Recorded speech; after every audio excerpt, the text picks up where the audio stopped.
Everyone is discussing the $500 million wealth I allegedly lost in one night. They claim Nicole Kidman broke my entire family into tears.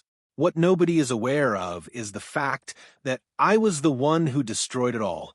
And today I'm going to reveal everything about that wealth, about the promise of silence, about why one of the wealthiest men in America would give away everything just to keep one thing for himself: love.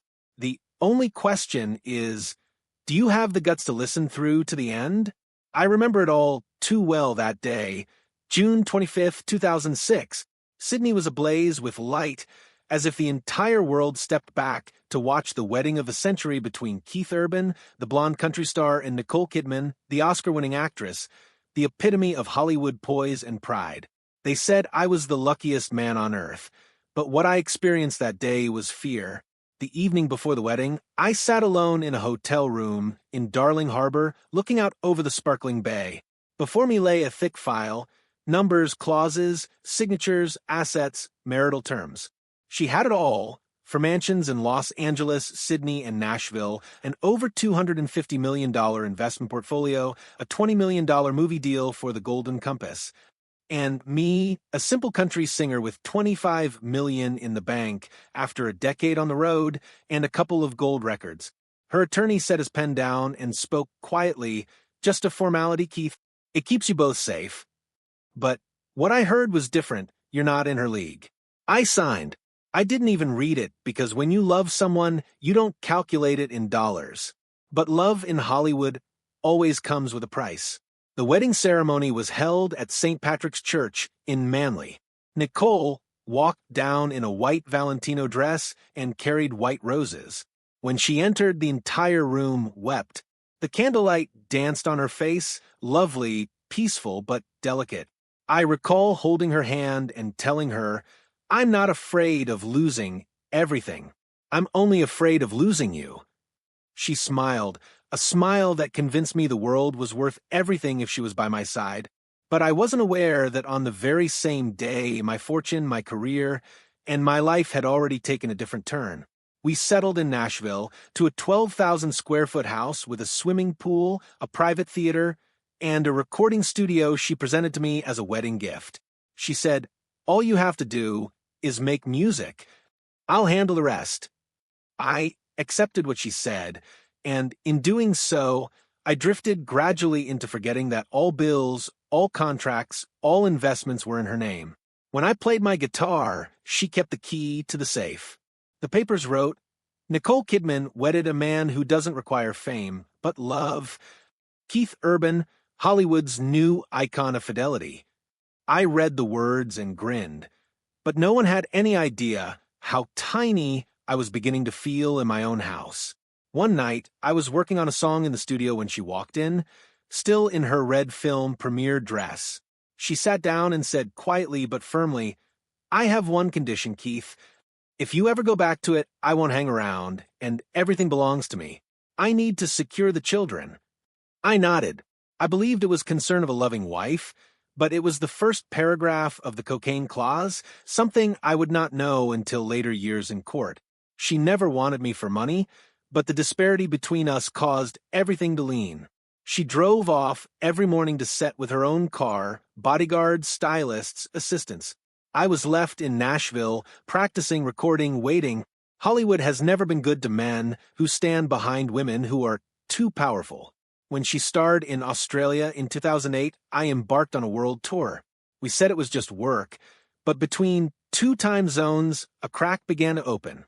No more phone calls in the dead of night, no more "I miss you," just numbers and schedules that increased day by day. Then everything dissolved.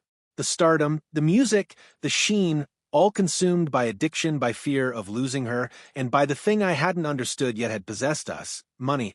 The fairy tale wedding proved to be an agreement between a woman formerly shattered and a man who believed that love could heal all. Yet, love cannot rescue you when trust has been substituted with conditions.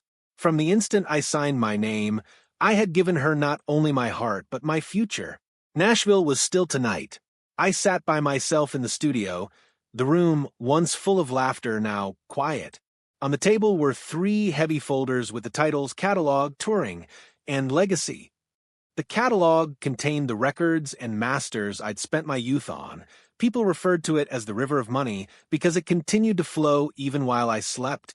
I opened the second, one of touring, the roads, the sweat, the stadium nights condensed into 9-digit numbers. The final one, Legacy, not financial, but who would have the keys to the future? I had written brief lines over months, for the children, for those to whom I owe apologies, for the dreams we never lived. The next day, I called my attorney. I want everything out there. No rumors, no leaks. He hesitated and said, "Are you certain?" I said, "I've already failed to reclaim too much. This one I decide to spearhead." The press conference was conducted in a small room.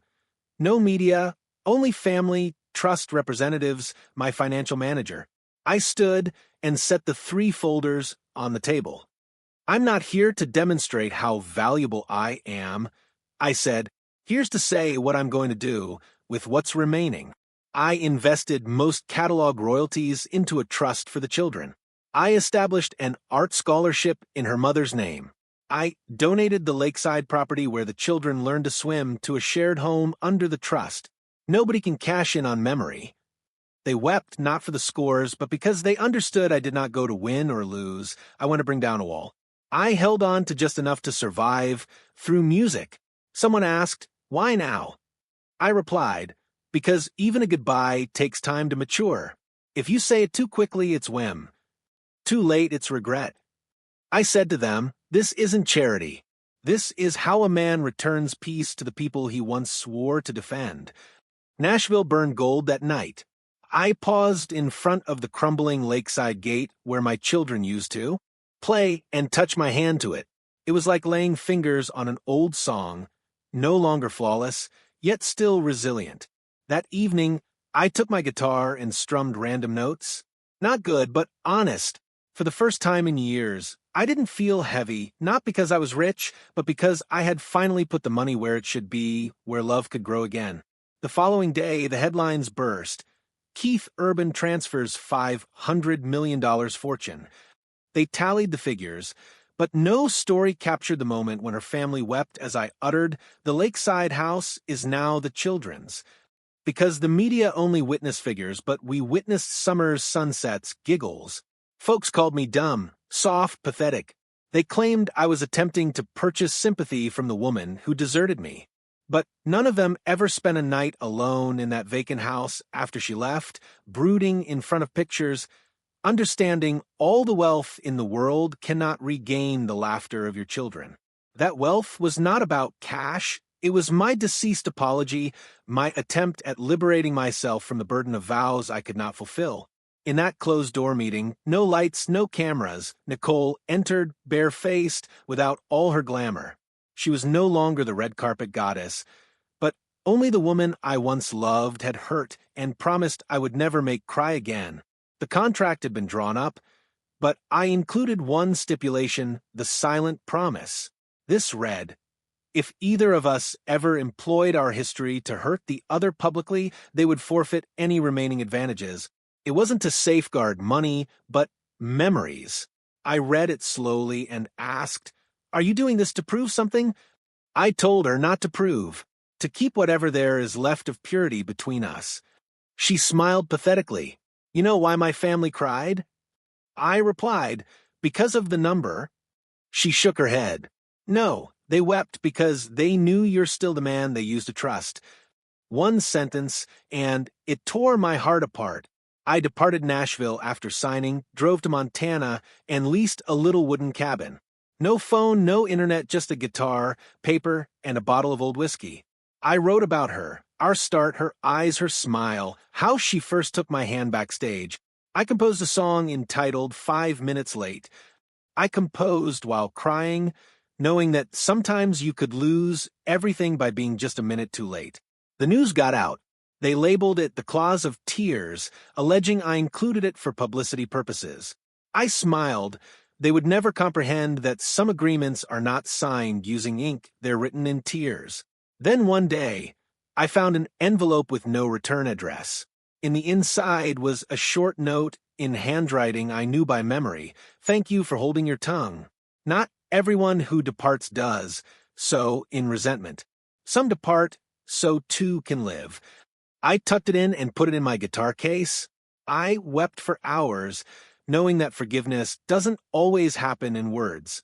Sometimes it's just the knowledge you're remembered with appreciation. Months after that, I was at the Country Music Hall of Fame. I spotted her in the third row with our children. I sang If Love Had a Voice, the song I wrote after finalizing the assets.